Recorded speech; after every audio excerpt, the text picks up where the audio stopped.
गधा को मुंह में 10 उंगली लंबा लोहे का रड लाल करके डाला गया होगा महोदय। विपक्ष के द्वारा लाए गए कटौती प्रस्ताव के समर्थन में बोलने के लिए खड़ा हुआ हूं। इसके लिए हम अपने राष्ट्रीय अध्यक्ष गरीब गुरबे के मसीहा लालू प्रसाद यादव जी और प्रतिपक्ष के नेता तेजस्वी प्रसाद यादव जी को और मखदूमपुर की महान जनता को दिल से धन्यवाद देते हैं महोदय। अनुसूचित जाति का भी पूरक बजट आज उसके साथ है और मुझे बार बार सदन में आज के 5वीं बजट हमने देखा है, कभी भी अनुसूचित जाति के जो मंत्री होते हैं जिस दिन उनका बजट होता है उनको आगे के रो में नहीं बैठाया जाता महोदय। एक कैसा भेदभाव है। कम से कम जिनका बजट हो उस दिन तो अनुसूचित जाति को सम्मान दिया जाए कि भाई आपका बजट है, आप आगे आके बैठ जाइए। तो ये सरकार की मंशा दिखाता है कि अनुसूचित जाति के प्रति इनकी क्या नजरिया है। और आज बिहार में एक तकिया कलाम बन गया है कि 2005 के पहले क्या था, कुछ था जी, एक तकिया कलाम बन गया। तो हम 2005 के पहले हम बिहार को लेकर के जाना चाहते हैं और इसकी शुरुआत हम बाबा साहब भीमराव अंबेडकर की एक लाइन से हम कहना चाहते हैं कि समानता एक कल्पना नहीं होनी चाहिए बल्कि इसको वास्तविक में बदलना चाहिए। तो समानता यह स्पष्ट रूप से दिखता है। समानता आज आप माननीय बन जाइए, इस देश के राष्ट्रपति बन जाइए, इस देश के उप प्रधानमंत्री बन जाइए, किसी राज्य का मुख्यमंत्री बन जाइए, लेकिन आप अनुसूचित जाति हैं, ये आपको बार बार एहसास कराया जाता है। आपको एहसास कराया जाता है कि इस मनुवादी व्यवस्था में 6743 जाति में आपका पोजीशन क्या है, ये आपको बताया जाता है। तो हम ये कहना चाहते हैं महोदय, हम ये कहना चाहते हैं, हम अपनी पीड़ा आज बयां करने के लिए आए हैं कि पत्थर भी दूध पीते हैं, पानी में दूध बहाते हैं, हमारे बच्चे भूख पेट जोड़ जोड़ चिल्लाते हैं। ये स्थिति इस देश की है महोदय, और ये स्थिति आज से नहीं है। यदि हम इसकी चर्चा करें तो आज हम लेके आए हैं हिंदू लॉ बुक, ये मनुस्मृति, जिस किताब से हमारे धर्म को चलाने की कोशिश की जाती है, जिसको बाबा साहब भीमराव अंबेडकर ने 27 दिसंबर 1925 को इसको जलाने का काम किया था महोदय। ये जो मनुस्मृति है, ये भारत सरकार ने सेंट्रल केंद्रीय विश्वविद्यालय में इसको पढ़ाने की इजाजत दी है। हम इसकी चर्चा करना चाहते हैं महोदय। इसमें पेज नंबर 273 पर लिखा है कि जो शूद्र ब्राह्मण के साथ एक आसन पर बैठना चाहे तो राजा उसकी कमर पर दगवा कर उसे देश से निकलवा दे या उसकी चुत्तर कटवा ले। एक कहता है महोदय, पेज नंबर 271 पे लिखता है कि शूद्र यदि द्विजातियों से कठोर वचन कहे तो उसे जीभा छेदन दंड दिया जाएगा क्योंकि वह अधम है, पैर से उत्पन्न हुआ। एक इसमें कहता है महोदय कि नाम और जाति लेकर यदि शूद्र द्वय से द्विज की निंदा करे तो जलते हुए 10 उंगली लोहे की सलाख उसकी मुंह में डाली जाए। क्या किसी कुत्ता को, गधा को मुंह में 10 उंगली लंबा लोहे का रड लाल करके डाला गया होगा महोदय? ये भारत के शूद्रों के बारे में एक धर्म विशेष में एक स्थान है उनका। इसीलिए बाबा साहब भीमराव अंबेडकर ने इस ब्राह्मणवाद के खिलाफ में, वर्णवादी व्यवस्था के खिलाफ में बाबा साहब ने इसको रेखांकित किया है। और भारत की व्यवस्था को यदि समझना है तो हमको इस 5 खंड में जो भारत की व्यवस्था है उसको समझना होगा।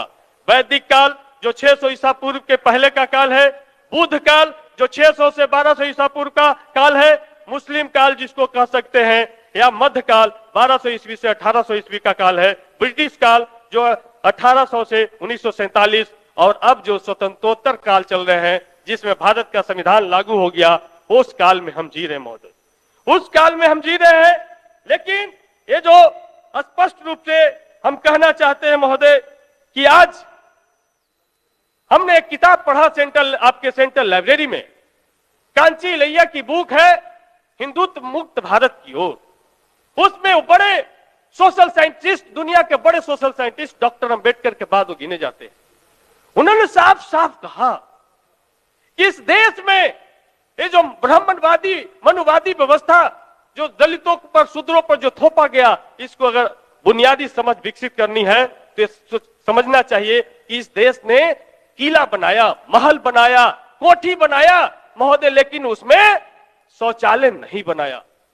क्या बनाया? एक जात बनाया, डोम बनाया, मेहतर बनाया कि बाकी लोग मल मूत्र करेंगे और सुबह उठ के हाथ से उठा के माथा पर उठा के फेंकने का काम करेगा। इस देश में महोदय वॉशिंग मशीन नहीं बना, इस देश में बासन मैन बना कि हम जिंदगी भर कपड़ा गंदा करेंगे, तुम्हारा काम तुम धोबी हो, जिंदगी भर तुम्हारा काम धोना है। प्रधानमंत्री का भी किताब लेके आए हैं। इस देश में महोदय डॉक्टर नहीं बनाया, नर्सिंग होम नहीं बनाया, एक जात बनाया, चमैन बनाया कि किसी के घर में डिलीवरी हो तो बुलाओ चमैनिया को, उस चमैन को बुला करके डिलीवरी करवाया गया। इस देश में हम लेजर टेक्नोलॉजी विकसित नहीं किए, जूता चप्पल नहीं बनाए महोदय, लेकिन हमने एक जात बनाया, चमार बनाया कि भाई तुम्हारा काम जूता बनाना है और तुम्हारा काम जूता खाना है। आपकी बारी आएगा, आप अपनी बात करिएगा। महोदय इस देश में सबको गहना पहनना है, सबको सोने चांदी का सामान पहनना है, बहुत कीमती लगता है महोदय, लेकिन इसको बनाने के लिए कोई टेक्नोलॉजी नहीं बनाया, एक जात सोनार बनाया। इस देश में सबको बर्तन चाहिए, लेकिन बर्तन का टेक्नोलॉजी नहीं बनाया, हमने कुम्हार एक जात बनाया, लेकिन उसके साथ क्या हमने व्यवहार किया। इस देश में हेयर कटिंग सर्जरी हमने विकसित नहीं किया, इस देश में हमने हेयर कटिंग सर्जरी हमने विकसित नहीं किया, हमने एक जात बनाया, नाई बनाया, ठाकुर बनाया कि तुम्हारा काम जीवन भर हमारा बाल और नाखून काटना है। यह भारत का मनुवादी व्यवस्था। उस मनुवादी व्यवस्था के खिलाफ दलित, शोषित, पीड़ित आज लड़ करके यहां तक पहुंचे हैं और आज हम अपने अनुसूचित जाति जनजाति कल्याण मंत्री जी को धन्यवाद देते हैं कि उन्होंने कम से कम देर से ही सही, लेकिन हम लोग लगातार मांग कर रहे थे कि इस देश में सावित्रीबाई फुले की पहचान होनी चाहिए और उन्होंने हर एक जिला में 100 बेड का सावित्रीबाई फुले बालिका छात्रावास बनाने का ऐलान किया। लेकिन महोदय काफी है, हम हर एक प्रखंड में कॉलेज महाविद्यालय खोलने की बात कर रहे हैं और 100 बच्चियों के लिए हम जिला में आवासन की व्यवस्था कर रहे हैं। यहाँ जात पूछ करके डेरा नहीं मिलता महोदय। हम विधायक बन गए, हमको 3 महीना तक कोई डेरा नहीं दिया, तो जा करके अंतिम छोर पर हमको रहना पड़ा। ये सच्चाई है इस देश का महोदय। इसलिए महोदय कम से कम ये जो सावित्रीबाई फुले जो छात्रावास जो बन रहा महोदय, इसका कम से कम 1000 बेड किया जाना चाहिए। और 1962 से 1956 से जो अनुसूचित जाति जनजाति छात्रावास इस राज्य में है, अंबेडकर छात्रावास उसका नाम हो गया है, आज भी उनका सीट का अलॉटमेंट 200, 100, 500 जो बड़े जिला है यहां तक हम पहुंच पाए हैं, जबकि 5000 से ज्यादा फॉर्म, 10,000 से ज्यादा फॉर्म एक जिले में आ रहे हैं। तो क्या इसकी कैपेसिटी नहीं बढ़ाई जानी चाहिए? क्या उसको मल्टी स्टोरेज नहीं बनाया जाना चाहिए? क्या उसमें लिफ्ट लगा करके हम अनुसूचित जाति के बच्चों को वर्ल्ड क्लास फैसिलिटी में हम नहीं रख सकते हैं? ये सरकार की प्राथमिकता में नहीं होनी चाहिए। इसलिए हम कहना चाहते हैं, अभी स्पष्ट रूप से ये तो हमने मनुवाद का दंश बताया, लेकिन 2007 में अभी जो भारत के प्रधानमंत्री, यशस्वी प्रधानमंत्री लोग कहते हैं, उनका एक किताब प्रकाशित हुआ कर्मयोगी। उस किताब को पढ़िए, आप तो जरूर पढ़िए।